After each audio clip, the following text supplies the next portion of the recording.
Welcome to the Delay the Binge podcast, where we explore what happens in the moment before the reaction.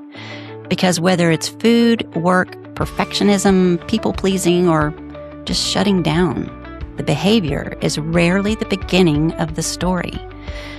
That's the pause we're here to explore. I'm your host, Pam Dwyer, and I am so glad you're here with us.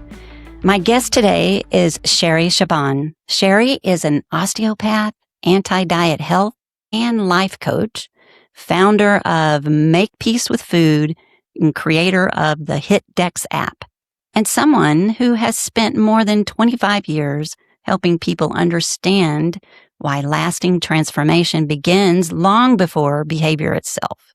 Just days before her 17th birthday, Sherry was hit by a car and suffered a devastating spinal injury. Doctors told her she would never play sports again. A life-changing moment that eventually led her on an unexpected journey of healing, resilience, and discovering that true transformation doesn't begin with more willpower. It begins by understanding what's happening beneath the surface. Today, she's helping thousands of people break free from self-sabotaging patterns by creating peace with food, movement, and ultimately themselves. Sherry, welcome to Delay the Binge. I am so excited you're here. Thank you so much, Pam. I'm so excited to be here too. I think we're having a great conversation today. Yes, I do too. But before we get into the deep of all of it, let's talk about your work. I'd love to know you. Who is Sherry today that maybe wasn't true 25 years ago? Wow, Sherry today is a centered, much calmer, much more responsive person than she was 25 years ago. 25 years ago, I felt like I almost had to prove myself.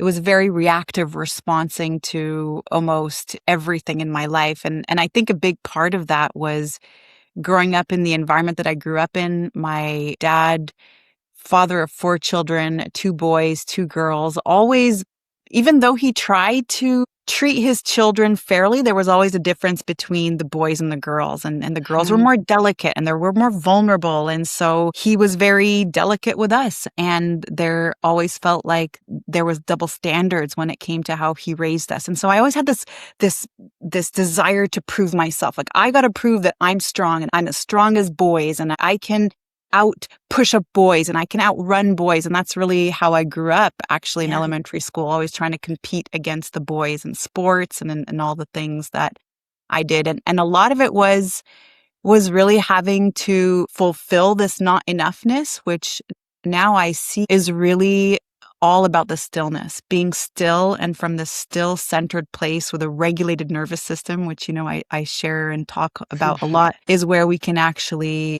create and be able to respond to things versus reacting to things. You are talking our language. I love that. I so get that with competing with boys, because early on, girls are taught that we're the weaker sex and that we have a certain place in society. And it's drilled into our heads early when we're young. And that's what we carry into adulthood. Kudos to you for discovering that early on. Yeah, and it's a journey. And what I love so much now, being in my 40s, I'm 46, just turned 46 this year, is being able to really see how I transformed over the years through my hardships. Never through all my successes, never through all of the amazing moments, but it was really through the difficult, challenging moments. And going through COVID and having to close down my business and then pivot and start another one. The loss of my mother in 2019, which was literally 9 months right before COVID. I mean, when you look back at all of these different points in our lives, and even just as you were introducing me, being hit by a car when I was 16 years old, being told I'd never play sports again and having to completely reinvent myself, these were the greatest moments. And I believe anybody who's struggling with unwanted eating, who's also struggling with weight release, who's tried for so many years, I'm going to share that it's actually during these moments where we have that opportunity to grow and reconnect with ourselves. And why sometimes we get stuck in these patterns is because we try to escape these moments.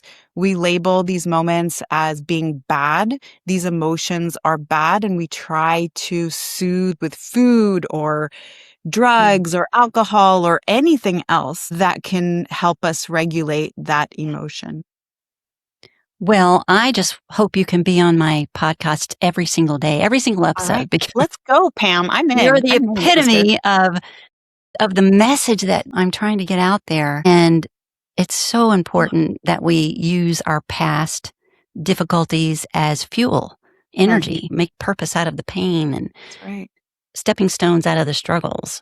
So I am really in awe of that in you, and I'm excited that you're sharing it. Speaking of, what have you made peace with besides food? What in your life have you had to overcome and make peace with? Anyone who is overeating, and a big part of my story was me struggling secretly with binge eating, but anyone who's struggling with overeating is also struggling with over other things. So overachieving, over people pleasing, over perfectionism, over control. And so when you make peace with food, and a big part of that really is about making peace with yourself, it is, again, learning how to feel very centered in all of the things that are going on in your life right now, being okay with yourself. When we turn to food, we are filling a void. It's a scarcity mindset. So whether we're emotionally eating or we are binge eating, and I could talk a little bit about how I see both being different behaviors, but we're filling a void. It comes from a place of scarcity. And so does over perfection and this feeling of over not enoughness. And I actually see my drive. I always used to believe I was super ambitious and I'm just type A personality and I'm just a go, go, go person. But really what I was doing was trying to compensate for feeling like I'm not enough. And no matter what project I did, no matter how successful anything I did was, it was still never good enough. And I never even gave myself that pause to say, wow, Cher, like, good job. Like, wow, like, just enjoy this for a moment. I was always on to the next thing. So this year, actually, it's really funny that you asked that. This year is all about the stillness. This year is, I am not creating anything. I'm just going to enjoy the pause and just allow things to unfold and show up in a matching energy with all the things that are happening around me, instead of always trying to be so forceful and pushing so hard and overachieving and overworking. And it's just really amazing because my business is the same. My relationships are the same. It's really amazing. We feel like we need to do more to have more. And this year, my greatest awareness was, wow, doing less and just being has been the most rewarding feeling and season in my life. I can relate to that too. Do you think that the stillness and the awareness is healing? Is it healing things that maybe you were still struggling with? Did your whole perspective change with the accident in your life, or was it a gradual process? A lot of times people don't realize the shoemaker sometimes has the worst looking shoes. I keep trying to improve myself. I'm never done. I'm always in this state of evolving. But it does require that stillness you're talking about for you to see, which way am I going to go next? What is my calling? What do I need to do? I love that you shared that about the stillness, because I really didn't think about it being that, but it is. Yeah. I would say so many things, Pam, and you know, when we observe energy, right? Energy, it could be a wave, as we know. And if we look at a wave, there's ups and there's down. And if we look at the laws of the universe, there is always polarity. There is night and there's day. And when we watch our breath or even our heartbeat, there's a contraction and then a relaxation period. And when you look at your life and it's always a go, go, go, a not enoughness, even what you shared, and I think this is actually one of the dangers of personal development. And by the way, I'm so big on personal development. I 100% believe it's all of our responsibilities to work on ourselves, to reparent ourselves, if you will. Mm-hmm. But the dangers of that is always feeling like there's something wrong with you, like you're always trying to fix yourself and always Mm-hmm. trying to get better because it's not good enough. And it's just a mindset shift. It's a very, very small shift. It's instead of trying to fix things, we can grow and we can expand. But growth and expansion also comes with other people. It comes Mm-hmm. with connections. And just like you and I today have formed this beautiful connection, like attracts like, we're both aligned in our visions and in our mindset around the topic we're talking about today. But this is part of growth. It's not just me having to continue to work on myself. It's evolution. It is you allowing yourself to expand your mind, even if that means you're going to listen to something that you may not agree with, or you may try a different perspective than you're used to. So a lot of it has to really happen in that stillness. And stillness is our parasympathetic nervous system state. Our sympathetic nervous system is our fight, flight, freeze. It's the go, go, go. And it's beautiful. It's not a bad thing. It is a useful thing. We need to take action to get out of an emergency situation, but it also provokes emotions of fear and anger. And when we are in parasympathetic, that's the stillness. That's where creativity can happen. That is the place that we get to when we pray, when we meditate, when we sleep and we heal and we recharge. You have to allow yourself to be in that place. And I find what has been the most useful for me to actually get into that place this year was to create space between me and outside influences. And I'm talking primarily social media. When you're an entrepreneur or when you're a coach, you can get on social media and always feel like I'm not enough. Oh my God, people are doing more. I got to do more. And it's this constant thing where you can't help but compare yourself because that's what humans do. That's what we've done to evolve is we've always tried to improve and we kind of just figure where we are compared to where others are. For me to take that space and really just focus on my well-being, on my mental health, on my spirituality, on my physical health, and still be able to run my business without having the go, go, go and the do all the time. And that obsession that I used to show up with has been incredibly eye-opening. Gosh, I appreciate you sharing that because I think many, including myself, many of us feel that way, that pressure to meet expectations that we're setting based on other people. And just being still and trying to find out, okay, who am I really? What makes me happy? What gives me energy? And the only way you can ever hear that is if you're quiet and you're still just for a moment. But then a lot of women that are go, go, go, so busy doing, checking all the boxes, they don't want to slow down because as women, we don't want to fix what we think is broken because who are we without it? Right. That's all we've known. It's kind of scary sometimes, but it's important that we connect and have other people like you in our lives that we can learn from. I think the way you do it is so awesome and I appreciate it because you don't shame people. You get curious about them. It's just like sharing with me, well, let's reflect on what you just said and let's look at this in a different light. And it was easy to hear that from you. I didn't feel offensive at all. I love that you have that skill. And that's the thing, right? Skill is something that we can learn. It's something that we practice. It's very different than a gift, for example, that we're born with. And, to your point, Pam, yes, a lot of women have this constant need to fix because it gives them that sense of significance or that sense of purpose. And I believe we can find that sense of purpose elsewhere. And it doesn't have to be grandesque. It doesn't have to be this life-changing thing. If all I've done in my community is raise, and I've got 2 daughters, raise beautiful, smart, intelligent women that are respectful, that show up with love and compassion, that are patient, then I have done a great service for the community. It doesn't have to be this huge thing. And I think That's more of a lack of a value thing. And that's definitely something that we can learn how to get back.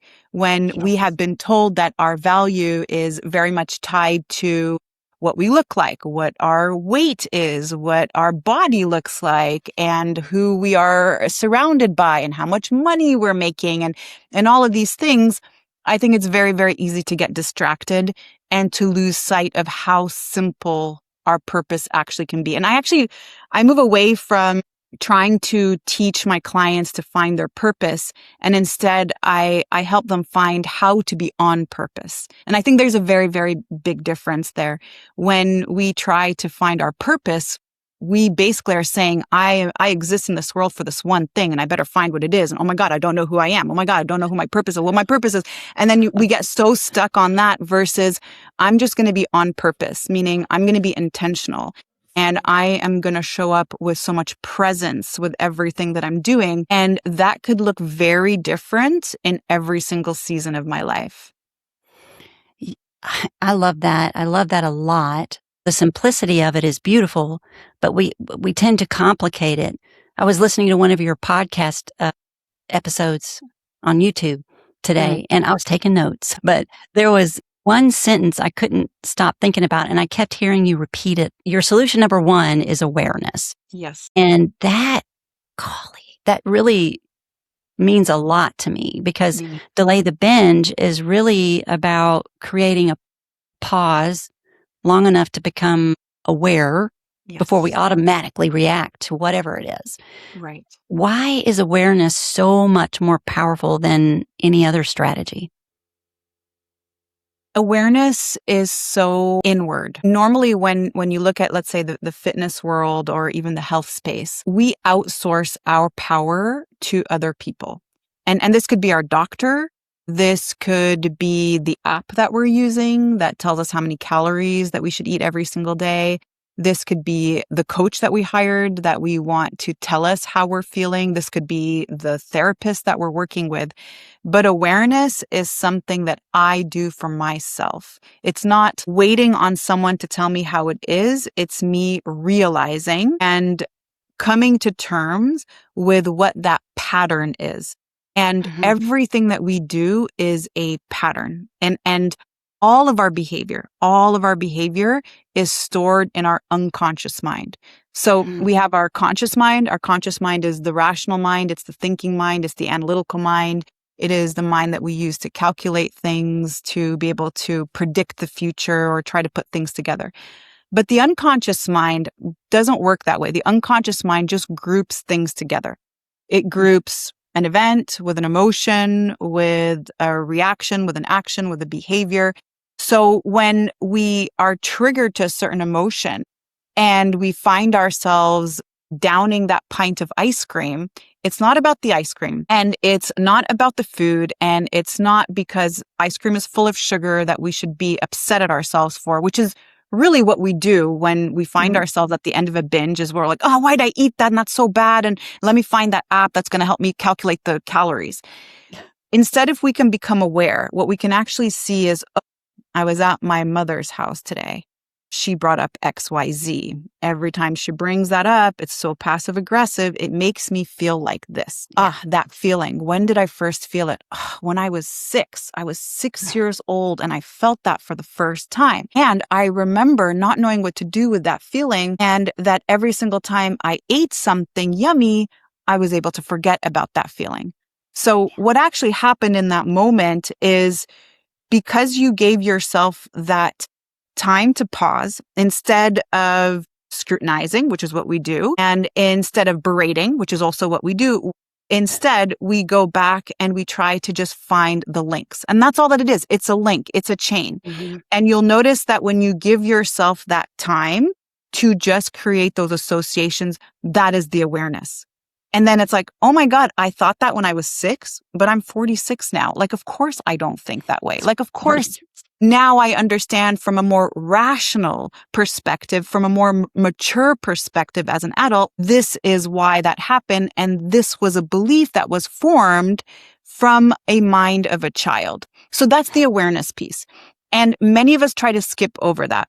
So we get into that cycle of binge and then punish ourselves and then promise ourselves we're not going to do it again. And then we restrict and then we find ourselves binging again. And whether, again, we're binge eating or emotional eating, that's going to be the cycle. But the way that I suggest and I want to invite people to look at their behavior differently is instead of denying yourself that ice cream, like, okay, I have this feeling, I know what always fixes it. It's always that ice cream. All right, I get to have that ice cream, but first, let me think about how I felt. When did I feel that the first time? How old was I? What was the context? What belief did I formulate? What did I believe about myself? What did I believe about the world? And now you can unpack this. And before you know it, that craving for that ice cream disappears. And a lot of programs that help people recover from binge eating or emotional eating. I mean, I was working with a lady, and this is so beyond me, but I was working with a lady who worked apparently with a specialist who helped with binge eating behavior. And one of her solutions was just stop watching commercials. Just deny yourself from any interaction that's going to trigger that binge. And I absolutely disagree with that. Our goal is to neutralize it. Our goal is to be able to be in that situation, to be in that experience and not to be driven to food, to actually watch that craving disappear. And the only way to do that is through awareness instead of avoidance. So I have a pool and I don't want my kids to drown. So you know what I'm going to do? I'm not going to ever let them swim. That's going to be my solution, which makes absolutely no sense. Yeah. But if you want to keep your kid from drowning, it's not about keeping them out of the pool. It's about teaching them how to swim. And that's what we want to do with these unwanted eating behaviors. Exactly. And I want to just pause for just a second because I want to make sure everybody listening catches what you just said. So what I'm hearing is we spend so much time trying to fix whatever it is. If we eat sugar, if we do whatever, we beat ourselves up, but we spend so much time trying to fix it that we skip over understanding why the behavior exists in the first place. That's right. A fair way to say it? So well said, Pam. Yeah. I get notes from listeners saying, that was really difficult for me. I was overwhelmed. Yeah. So this is for you guys. There we go. That's another over something, overeating, overwhelmed. That's right. Yeah. Yes. You describe emotional eating as a pattern. And one thing I often say on this podcast is the binge isn't always food. As you said before, it's overworking, overpleasing, even scrolling and shopping, spending, perfectionism. Right. Would your framework apply to all of those behaviors? Yes, absolutely. Absolutely. How we do anything is how we do everything. And when you understand the root cause, which is the awareness piece, then you understand why you have a need to escape or a need to cope or a need to numb how you're feeling. I think that is the answer. I think that's why so many people stay stuck. It's because they think they're fighting the behavior instead of understanding what the behavior is trying to accomplish. That's right. And I love that you said that because it is trying to accomplish something. So usually the way that we try to go about fixing the behavior is, oh, I'm going to go keto. Oh, I'm going to hire a nutritionist. Oh, I'm going to do something to prevent me from eating versus I am going to work on what is driving that behavior. And the reason why we've developed this behavior is because on a very unconscious level, we're actually trying to protect ourselves. That's what we're trying to do. And a lot of, especially when it comes to emotional eating. So maybe now would be a good opportunity to just break down the difference between emotional eating and binge eating. And this is not to label yourself if you're listening. This is not to try to put yourself in a box. It's just more to try to understand the difference in what's driving each. Binge eating does not necessarily imply that you will sit down at one time and eat 4, 5, 6, 7, 8,000 calories worth of food. Whether I ate that entire cake today in one sitting or because I kept walking back and forth to the kitchen and grabbed a piece, that would still be considered binge eating. It's you feeling out of integrity with what you want to do or what you want to choose around food. And that's actually what I personally struggled with. So I got into the fitness space because, as you shared in the intro, I got into the fitness space because I was told by doctors that I would never do sports again. And I grew up as a child athlete. And so after a back surgery, after listening to doctors' advice for years and being in such chronic pain and completely relying on pain medication to get me through my day, I decided one morning after a night of partying and being so out of integrity with who I had become that I'd sign up at a gym and I would just start copying people. And at that time, I was doing a master's degree in chemistry of all things. So I was super Miss Science nerd. I wasn't actually working with people yet. But I signed up at this gym. I showed up consistently. I copied people around me. And eventually I was able to overcome the pain medication. And that's when I transitioned into fitness, because if I could do this and doctors told me I never would, then I want to help other people do it too. And then I started learning a lot about nutrition. So I want to start training people. I dropped out of my chemistry degree. I went back to school. I studied exercise science. I became a certified athletic therapist. Eventually I became an osteopath. And all along the way, I took every course I could on fitness, on nutrition, and just tried to learn all the things so that I could help my clients with all the things that they wanted to accomplish and really help them also release weight and help them manage whatever goals that they wanted to. So initially, my venture into diet culture wasn't about me trying to release weight. It was about me trying to find the truth, the right way to eat, the way we're supposed to eat. And so that was bouncing back from one diet to the next. I started calorie counting because that was a thing at the time. And then all of a sudden, everyone was talking about fats are bad. So then I went on a low-fat diet because the science was there. And then this dude named Atkins was saying, well, actually, you know what?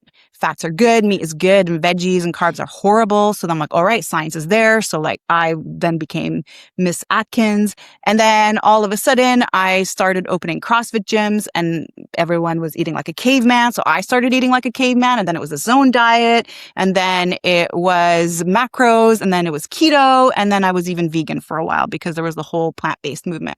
So I was jumping from diet to diet to diet.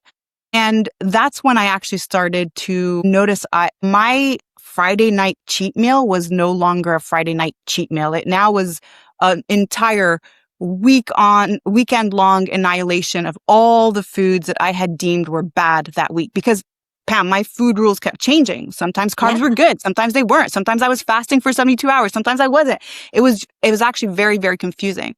And that's when I realized one day, like, wow, me, Sherry, who should know all the things, who helps their clients with their meal plans and talks nutrition and has all these degrees, I am out of control with food. I cannot control my binge. And what I had developed was a scarcity mindset. I had trained my body, I had trained my unconscious mind that food was not safe, that I had to fear food, that there were good foods and there were bad foods. And so anyone struggling with binge eating, most oftentimes, it is rooted in a scarcity mindset. It is rooted in your body literally turning on a mechanism in the brain that is there to protect us.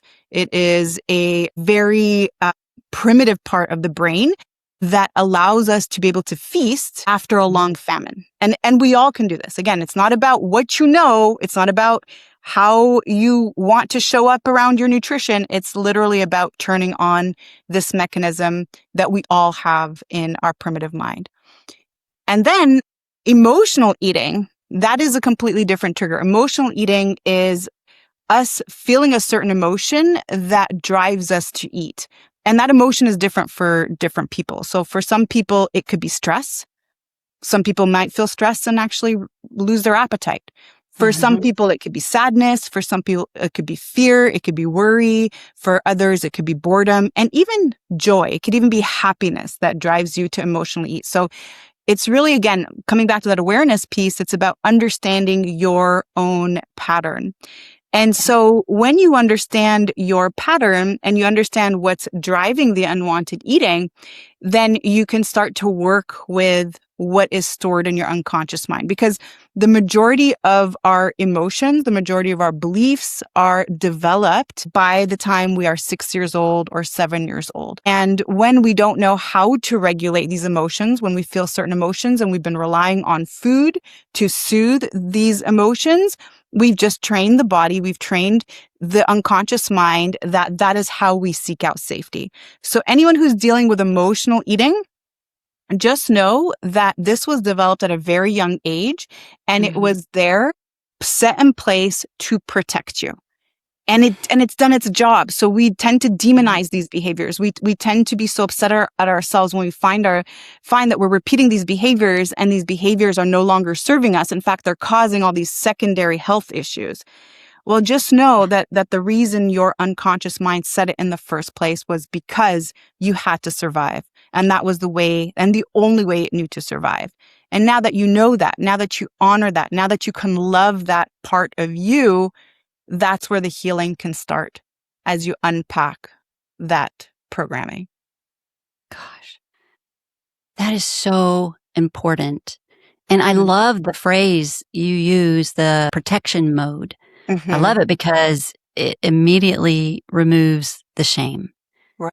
If I'm understanding correctly, you're saying that our brain isn't trying to sabotage us.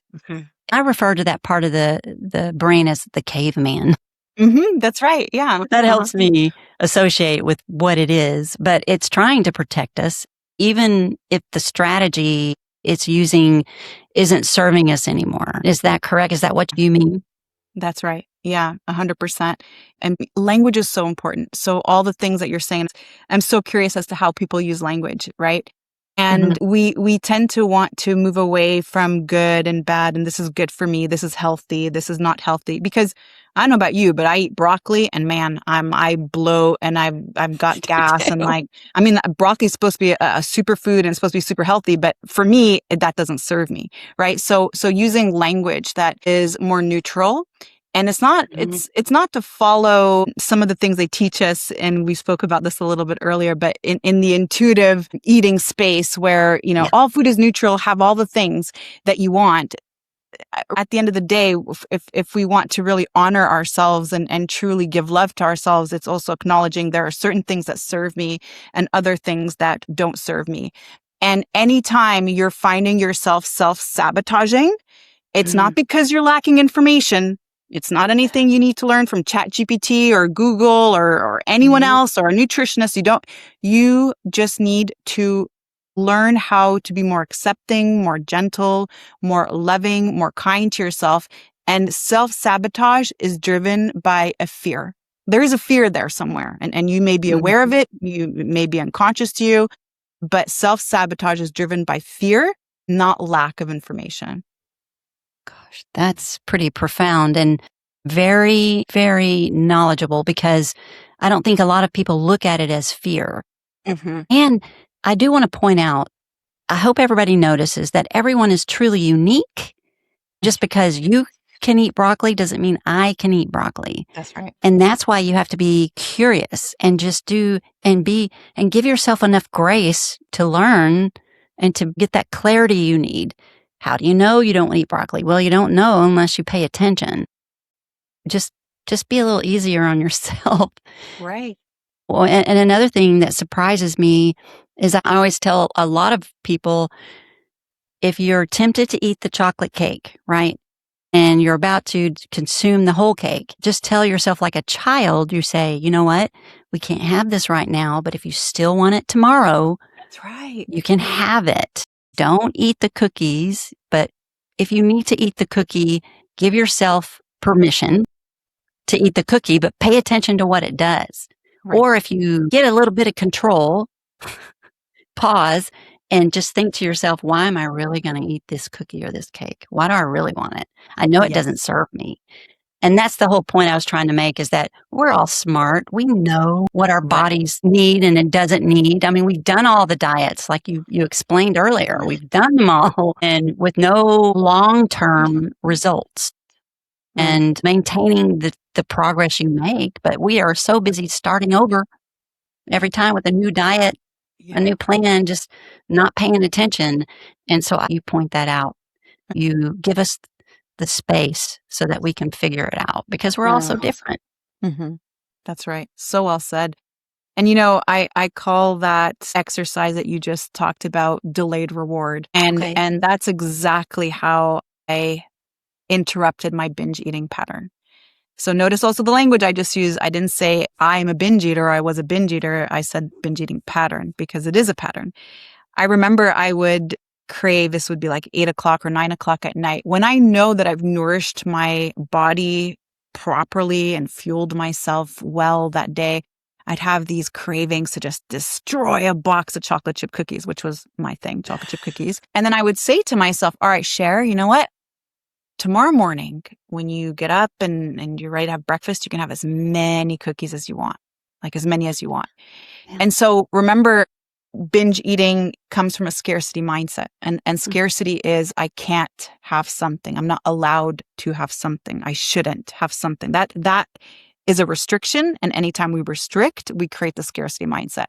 So that delayed reward allowed me to give myself full permission to annihilate all the cookies I wanted and then also just see what would happen the next morning. So I didn't restrict myself. The permission was still there.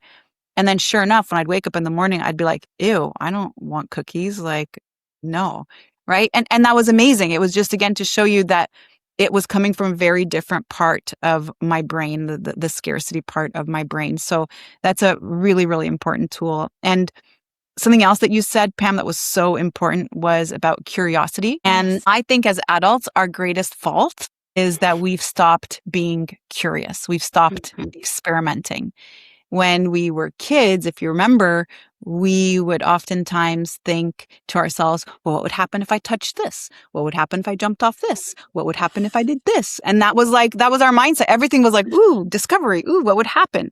But now what we do is, it's New Year's Eve. This year I'm going to lose 50 pounds. I'm going to do this. I'm never going to eat carbs again. I'm going to go keto.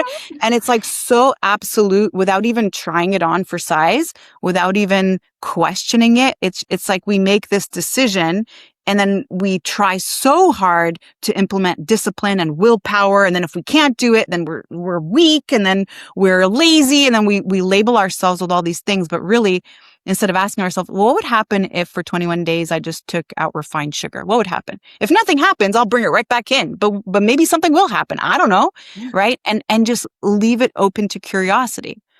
And so if you can invite that curiosity without blame, without guilt, without shame, without absoluting everything and making these really concrete, rigid decisions, then you actually allow for that inward reflection. So we were talking about this a little bit earlier about awareness.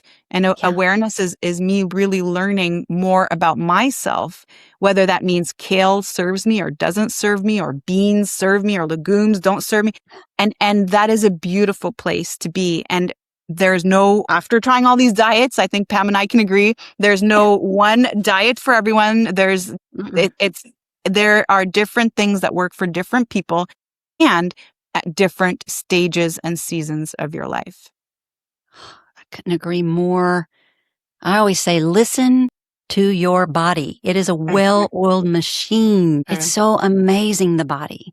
And it is trying to communicate with you, believe it or not. Right. But you just have to listen. That's right. And instead of saying, what's wrong with me? I think Sherry is inviting us to ask, what is this behavior trying to protect? That's a very different conversation. Would you say that is correct, Sherry? So good, Pam. We're such a good team. We're such a good team. It's so nice to validify stuff. Yeah, right. You shared with me that the objective is to simplify, and it really, really is very simple. And I couldn't agree more about what you said about how magnificent the human body is. I mean, if you've ever been pregnant, I mean, you had to do nothing. Like, what? There was this thing growing in you with fingers and toes and eyeballs, and like you didn't have to do anything. When you cut yourself, what? It just heals on its own. If you look at the universe, if you look at the world around you, birds find food every single day. There's growth every single day. After every winter, there's spring. I mean, when you look at all this, you realize actually, wow, why am I trying to over control everything? Like things can just unfold around me, and I am part of all of that is unfolding all the time. And Yes. therefore, there's this life force that just wants abundance for me. It wants growth. It wants healing. And all I have to do is get the heck out of the way, because it's me that's creating the resistance with all that negative self-talk and all of the conversations that I have in my head, and create that self-concept that's what's actually keeping me stuck. Gosh. You're right. You're awesome and right about that, because did you know that even the speed of the rotation of the earth is so exact? And if it were off by 1 second either way, faster or slower, then a lot of life on earth would die. That's That's how insane. perfect it Yeah, is. And our bodies right. are no different. Right. I love your way of thinking. You mentioned something that, well, it meant a lot to me. You said many of us were never taught how to regulate emotions or thoughts, or our outlook on the world. Can we stay there a moment and visit, like when you look back on your own childhood, what do you wish someone had taught you about emotions? I want to add this actually as a preface before we begin, and especially exploring childhood. The goal of going back to explore childhood is not to find blame. So No. that's really, really key. And especially if you had an environment where maybe parents didn't do or couldn't do what they should have done. I actually Mhm. like to look at how my parents also grew up and what was given to them, and they only taught what they learned from their Yes. parents and so on. And so it's this generational trauma that is passed on. And when we explore childhood, if you really want to gain back your power, you just become aware without blame.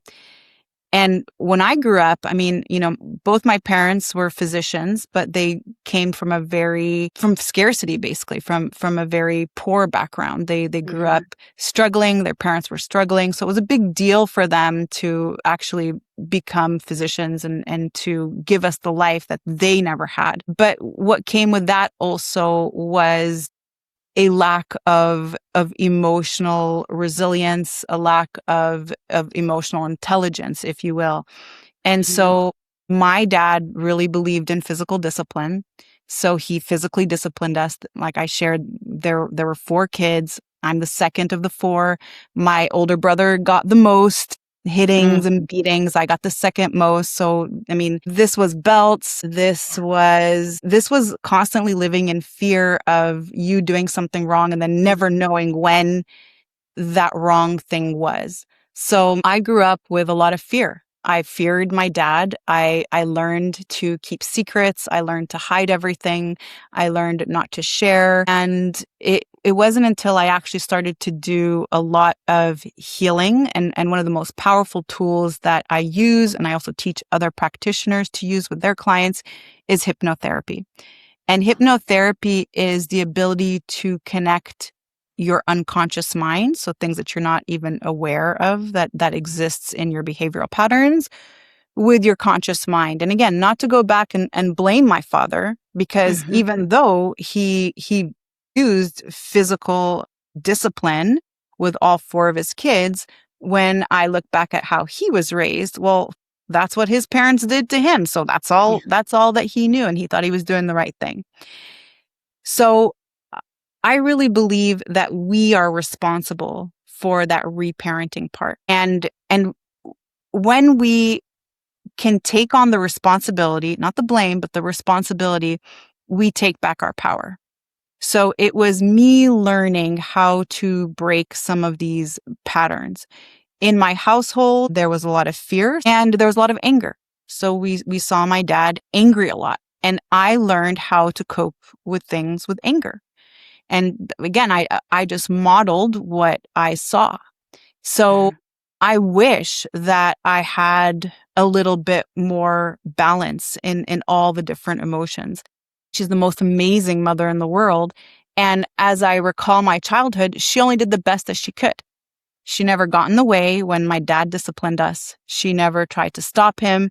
And that was also something I had to process too, is that I realized that she was almost enabling that in some ways. And so, and again, being able to bring yourself back to those moments as an adult, watching what happened from a more mature mind is how you can start to heal it. And we can blame society for how we are. We can blame diet culture. We can blame our parents. We can blame our childhood, our upbringing. I truly believe that we all have something, but that blame keeps you from taking back the ability to make a change. And so it's our responsibility to educate ourselves, to develop emotional intelligence, to be able to reparent ourselves. And that's where I truly believe that personal development becomes a very powerful tool. It's not to fix something that's broken. It's to fill the gap. Yeah. And fill that void and fill those moments that could really bring us to that place of regulation.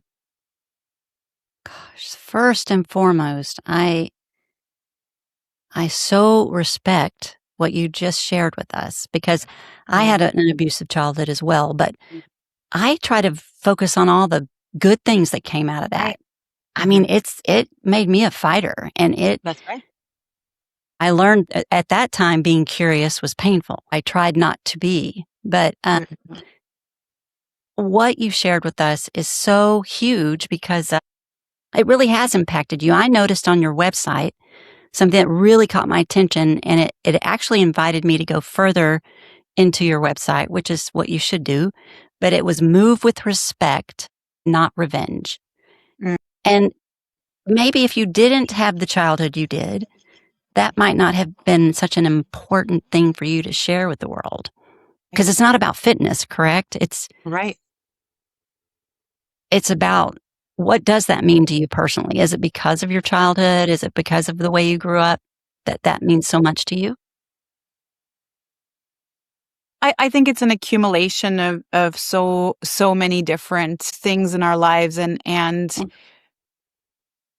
when you think about oftentimes our motivation behind things, our motivation could be fueled by anger. It could be fueled by fear or by shame. So whether we are looking back at our childhood and we're trying to heal what happened, that could be motivated by anger and hate, maybe even towards parents or towards that environment. And if we look at our fitness, a lot of people decide that they want to make a change in their body because they despise how they look. They despise themselves. And so to your point, Pam, and you also said this too, is looking for the beautiful things in the moments. Yes. And there are beautiful things in every single moment. So just as I feared my dad, like so much growing up, he was also the most generous person. He is the man in my life that has my back at all times. And I'm so grateful he's still alive. I'm so grateful. I mean, I was very, very close with my mom. She passed away in 2019. And at that time when she passed, we didn't all have such a strong relationship with my father. We used to communicate with him through my mother. She was like the person that called us and just held it all together. But because she passed first, well, what came out of that? What came out of that is an incredible friendship and such a strong bond with my father that had he passed first, I would never have had. So when you look at everything, you can assign whatever meaning you want to whatever experience you have. But the revenge part is what's going to keep you stuck. If you are blaming yourself, if you are blaming other people, if you decide that you want to do something, change something, accomplish any goal, and the motivation comes from a place of fear or scarcity or shame or guilt, that is not the right energy. But inspired action is. And feeling excited about, I'm going to honor my health. Yes, over the last 3 years, I've put on 40 pounds and I still love myself so much that I'm going to make myself a priority and I'm going to be gentle and kind to myself instead of, oh my God, I put on 40 pounds. I'm so disgusting. What is this? So gross. Like, what have I done? And then I'm going to go get this done. I'm going to go hire this. I'm going to stop eating that. That energy never works. And if you're a parent, you know that doesn't work. You can't shame yourself towards success. You can't hate yourself towards success. And you have to come from a place of respect. And respect, bringing this back full circle, that older version of yourself, that previous version of yourself, man, she was a badass. She got you out of a lot of things. She really helped you heal. Sure, the way she went around it maybe isn't serving you any longer, but because of her, you are where you are today. And she needs to be honored for that. Gosh. Thank you for sharing that. We all need to hear that over and over. We may have learned this, but just hearing it from someone else is so helpful. So helpful. I appreciate it a lot. And I do want to point out, even in corporate America, I am noticing more and more they are incorporating the whole emotion and behavior and pattern thing into their teams. Because it can affect you not just at home, not just with your health. I mean, it affects you at work too. That's right. If you don't get curious and understand what the patterns are, why am I behaving like this with my coworker? Why do I feel so anxious? Why am I so scared to make a move, But it can help you in all aspects of your life if you just take a moment. And it's not done all at once, For our final question, I just want you to share with everyone how we can find you and how we can take advantage of your wonderful programs. Tell us how to find you. Thank you so much, Pam. I just want to say before we move on to that, I have loved this conversation. I love what you're doing. I love how you're showing up in the world and the service and the ability to transform lives through this platform. And I think it's something to be acknowledged. So thank you for doing what you're doing. My honor. The easiest place to find me is through my website, sherryshaban.com. I've got a YouTube channel where I have way more discussions around some of the topics that you heard about. So that's Make Peace with Food. That's the name of the podcast as well. And tons of free resources too on the website and through the podcast to get you started. And then if you want to reach out and write me a message, Instagram is also a place that I check often. And the handle there is @MakePeace. And we will put all those links in the show notes, y'all. So don't worry about writing it all down. Thank you. Delay the Binge is really about the pause before the reaction. So I'd like to end here with you. If someone listening recognizes I'm about to repeat another unhealthy behavior or pattern that doesn't serve me, what would you want them to whisper to themselves in that pause? I am loved. I love myself. I am enough. I have everything I need right now in this moment. And there's a higher power that's always taking care of me, no matter what. That makes me want to cry. I don't know. That's so powerful. That's beautiful. Sherry, thank you. So Thank you. one thing I'll be carrying with me from today's conversation is that awareness isn't the finish line. It's the doorway, because we can't interrupt a pattern until we first recognize it. That's right. Thank you for helping us better understand ourselves, and for reminding us that lasting transformation begins with compassion, curiosity, and one intentional pause at a time. I'm so grateful for everyone that is listening and spending this time with us today. My hope is that somewhere in this conversation, you recognized a little more of yourself, because lasting change rarely begins with another strategy. It begins with awareness, right, Sherry? That's right. And awareness gives us something incredibly valuable: the pause. So this week, before the next reaction, before the next old pattern or the next binge, pause Stay curious, choose intentionally, and keep becoming the person you were meant to be. See y'all next week. Thanks again, Sherry. Thank you. Hey, it's me, Pam. And before we go, just a quick reminder. Everything we share here is meant to encourage, educate, and get you thinking. But it's not a substitute for professional mental health, medical, legal, financial, or any other licensed advice. I'm simply someone who's walking through life, learning right alongside you. And I'm grateful we get to learn together. Always seek the guidance of a qualified professional for your unique situation. Thanks for spending this time with us. Until next time, remember, sometimes the biggest change begins with one small pause. I'll see you on the next episode of Delay the Binge.